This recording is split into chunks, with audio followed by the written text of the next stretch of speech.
Vamos a mirar cómo se realiza un análisis sociocrítico de un texto literario. Ustedes pueden ver aquí tres palabras que son interesantes, importantes en el estudio sociocrítico. El análisis hace referencia a la observación que nosotros debemos tener de las partes que conforman un todo. En este caso se trata de la obra de arte, es decir, del texto literario.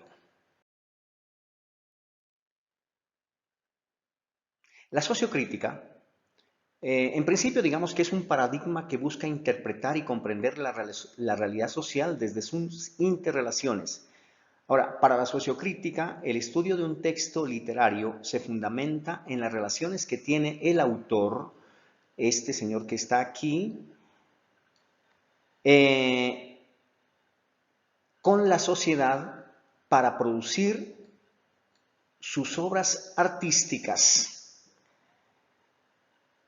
y a través de su actividad, de su capacidad creadora, propone una realidad que se evidencia en este sentido.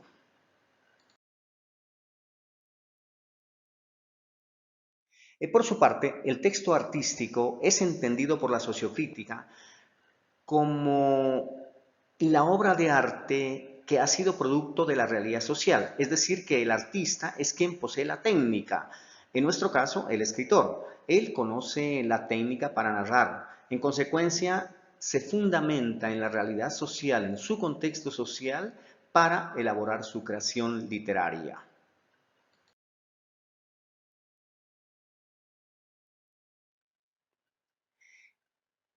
El modelo sociocrítico plantea tres elementos para realizar un análisis de una obra de arte. Primero está el autor. Segundo, la obra. Miren, la obra con todo lo que esta obra la constituye, personajes, un lugar, en fin, y una temática, qué sé yo. Y otro elemento es la cronotopía. Del autor, ¿qué toma el modelo sociocrítico? Para él es importante, para este modelo, el hábitus del autor. ¿En qué consiste el hábitus? Consiste en todas las circunstancias que posee el autor para crear una obra artística. Es más, también para formarse como creador. Todo ser humano posee un hábitus que lo hace particular. Por ejemplo, están sus creencias que le han inculcado, sus lecturas, sus amigos, sus experiencias, sus estudios, en fin. Todos esos dispositivos que están presentes en la realidad social finalmente hacen que una persona se convierta en una creadora. De manera que no es la vida del autor como nosotros estábamos acostumbrados a mirar la biografía como una simple acumulación de datos. No, se trata de ir muchísimo más allá de esos datos. Se trata de que el lector busque, investigue cuáles han sido esas experiencias, cuál ha sido esa actividad de vida del autor que lo llevó a producir esa obra literaria en cuestión.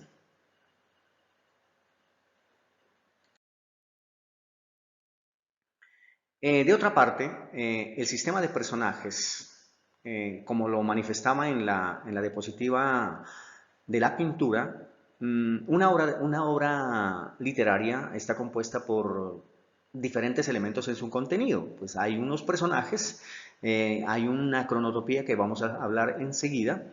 El sistema de personajes, ¿por qué sistema?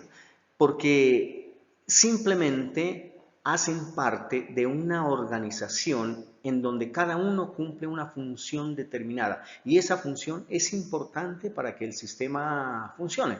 Si uno de estos personajes no funciona en lo que le ha sido encomendado, pues simplemente el sistema desaparece o se desordena. Ahora, estos personajes todos hacen parte de un campo de poder. Y es allí en donde cada quien es importante.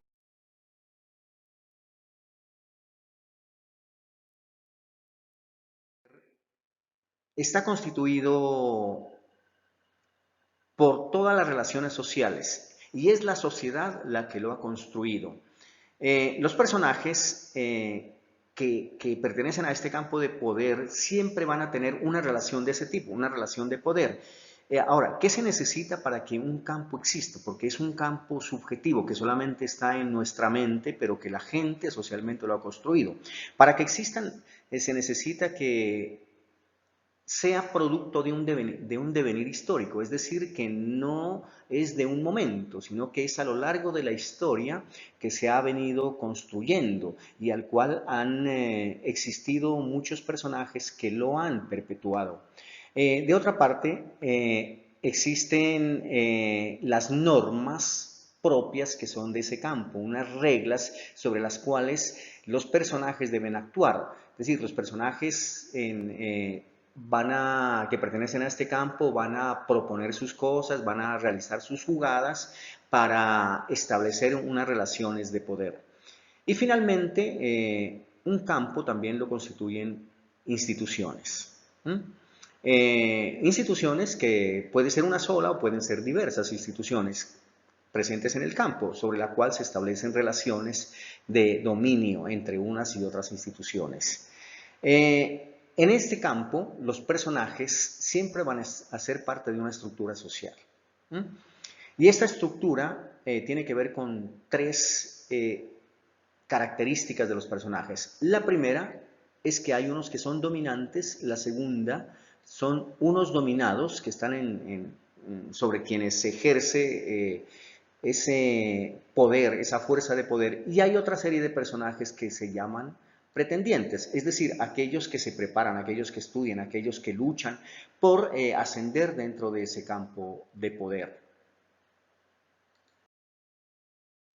Ahora, en toda sociedad hay unos campos de poder bastante definidos y que han sido construidos a lo largo de la historia. Primero tenemos el campo de poder religioso, está aquí, observen ustedes la imagen en donde hay una persona que prácticamente es la que maneja al mundo, ¿cierto? En este caso, por ejemplo, es el Papa, pero el Papa además tiene en cada región sus representantes y en cada región el máximo representante es quien tendría el poder allí, es decir, sobre quien los dominados deberían cumplir esas normas que dicta el respectivo agente de poder. Otro campo de poder es digamos que es de los más importantes y los más evidentes dentro de un país, dentro de una cultura, que es el campo de poder económico.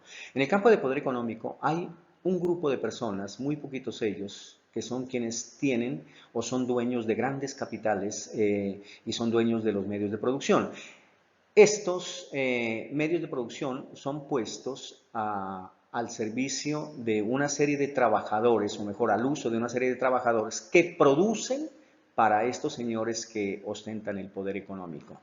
Y en la mitad hay una serie de personajes que luchan, que están proponiendo cosas, que están proponiendo actividades, que buscan salir de este estado de dominio para ascender al campo de poder dominante. Y los hay realmente en una sociedad, en cualquier sociedad hay este tipo de personajes. Otro tipo de campo tiene que ver con el cultural.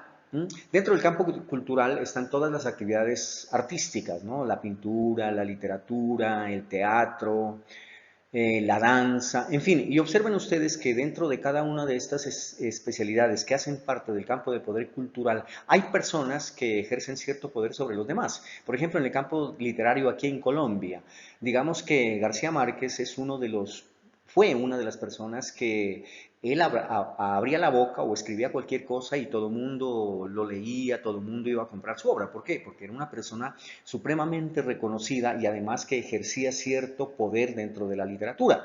Hay otros que son quienes inician, es decir, son los principiantes, los dominados dentro del campo de la literatura. ¿Por qué? Porque no tienen un reconocimiento, porque sus obras no se venden, en fin, inclusive tienen que pagar para que alguien le publique su obra, por ejemplo. Pero cuando una persona es reconocida, pues simplemente las editoriales le dicen, oiga, venga, traiga todas las obras que usted produce, que nosotros se las publicamos.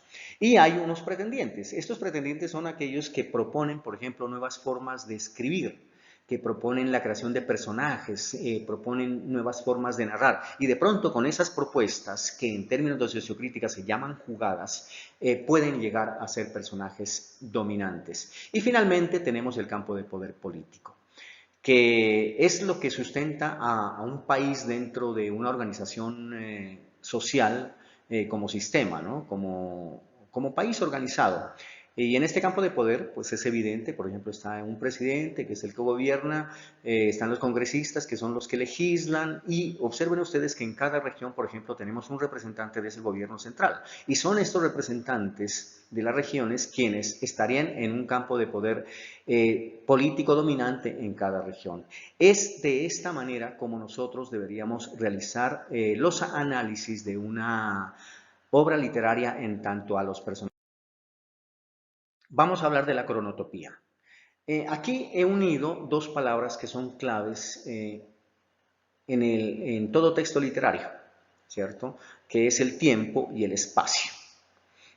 Había una época en que se hablaba de estos dos, se hacía un análisis de estos dos como que si el tiempo fuera uno y el espacio fuera otro, y los personajes, pues, de hecho, nunca actúan en un espacio sin que ocurra un tiempo, sin que transcurra un tiempo. De manera que nosotros lo vamos a tratar como cronotopía. Y la cronotopía tiene que ver con el contexto histórico que se plantea en la obra. Todos los hechos, todos los acontecimientos pueden ser, por ejemplo, históricos desde el punto de vista de un hecho social que ha sido retomado por un escritor, lo recrea y hace una propuesta artística de ese hecho histórico, ¿cierto? Por ejemplo, hay una obra conocida como Ingermina, escrita en 1844, y recrea una situación en el momento de la fundación, en este caso de Cartagena, por ejemplo. Entonces allí hay todo un contexto histórico con unas tomas de posición bastante interesantes por parte del autor, es decir, él crea unos personajes y a través de esos personajes da a entender cuál es su posición frente al hecho histórico. De manera que así es como nosotros debemos llevar a cabo un análisis sociocrítico.